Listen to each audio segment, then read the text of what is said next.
Hello guys, എല്ലാവർക്കും നമസ്കാരം. ഞാനിപ്പോൾ നിൽക്കുന്നത് കർണാടകത്തിലെ പ്രശസ്തമായ സഹസ്രലിംഗ എന്ന സ്ഥലത്താണ്. ഒരുപാട് വനങ്ങൾ കൊണ്ടും ഒരുപാട് ഭൂപ്രകൃതി കൊണ്ടും സമ്പന്നമായ ഉത്തര കന്നഡയിലേക്കായിരുന്നു ഇപ്രാവശ്യത്തെ യാത്ര.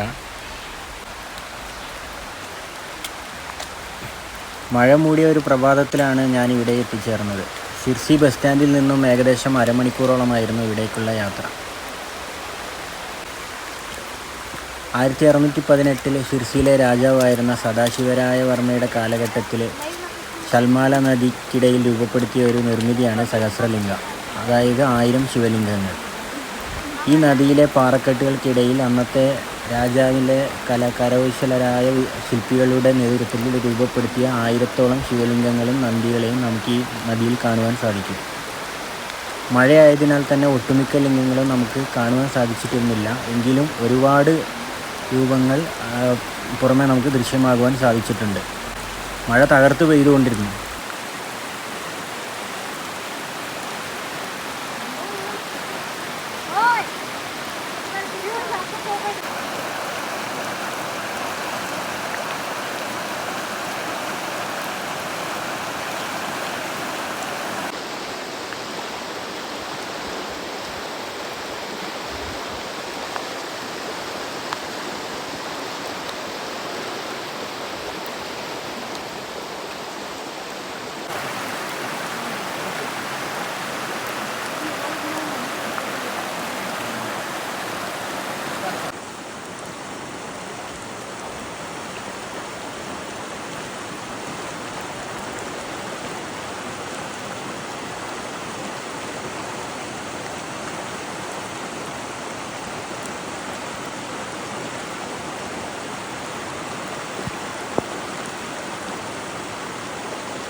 ഇവിടുത്തെ നദിയുടെ കരയിലുള്ള തൂക്കുപാലം മറ്റൊരു കാഴ്ചയാണ്. ശൽമാല നദിയുടെ കുറുകെയായുള്ള ഈ തൂക്കുപാലവും മറ്റൊരു കാണാനുള്ള ഒരു ഭാഗം തന്നെയാണ്.